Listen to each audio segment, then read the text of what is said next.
Welcome back to EG Financials. Today we're taking a look at the forecast from top institutions for real estate prices on the 30-year fixed rate.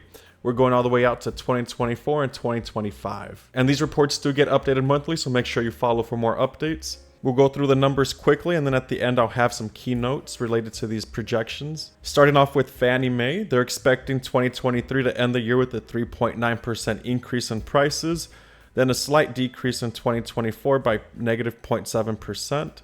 Mortgage Bankers Association expects 2023 to end the year flat. 2024 is expected to increase 1%, and then a 3.9% increase in 2025. And these institutions, Zillow, CoreLogic, and Freddie Mac, do 12-month periods or year-over-year forecasts, which is why I have them in a different table. So in the next 12 months, Zillow is expecting home prices to increase 6.3%.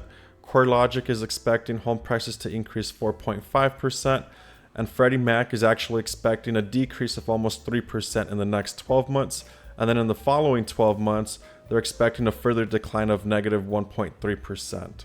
Then below we have a table for projections of the 30-year fixed rate. Fannie Mae is expecting 2023 to end the year at 6.6%. Currently we're at about 7%, a little over 7%. It fluctuates daily. And then Fannie Mae is expecting the rates to go down to 6.1%. Mortgage Bankers Association is expecting this year to end at 5.9%, then 2024 at 4.9%, and then 2025 at 4.6%. So what are some of the key elements that are driving these projections for these institutions? The housing market has been impacted by high rates as millions of homeowners locked into previously low interest rates, and they're content to remain in their current homes, therefore keeping inventory low. Because that's one of the main issues with the housing market at the moment. Very low inventory and high interest rates. It makes it very challenging for a first-time home buyer or a move-up buyer to purchase a new home. And the divergence between existing home sales and new home sales, new construction, has grown wider in recent months. And again, that's driven by the low inventory in existing home sales. Existing home sales receded 20% from a year ago, while new home sales surprised on the upside and increased 20% from a year ago in May.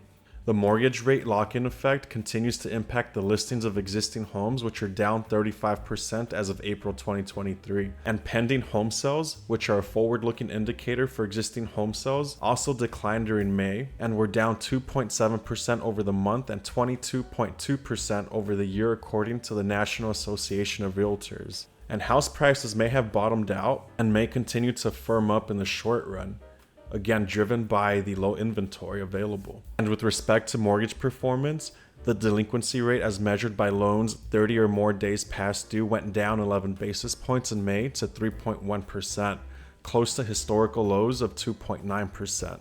And then we have serious delinquent loans 90 or more days past due also fell by 18,000 over the month and are down around 30% since May 2022. While foreclosure starts increased 2.2% over the month of May, they remain 41% below 2019 levels, so still at historical lows. And many of these institutions have a volatile outlook for the housing market. They expect the second half of this year, 2023, to be a lot more shaky than it was the first half. The Federal Reserve's pause on interest rate hikes after 10 consecutive increases since March 2022 was a welcome breather for the economy. But they are expected to increase interest rates today, which is July 26, 2023. The labor market remains strong with low unemployment and inflation appears to be moderating. Downside risks as a slowing economy could tip into recession. Many economists are expecting a recession at the end of this year, 2023, or early 2024, while many expect it to be modest and short-lived. And that's it for today. Make sure you follow for more updates. We do cover new reports related to the economy or the housing market every day.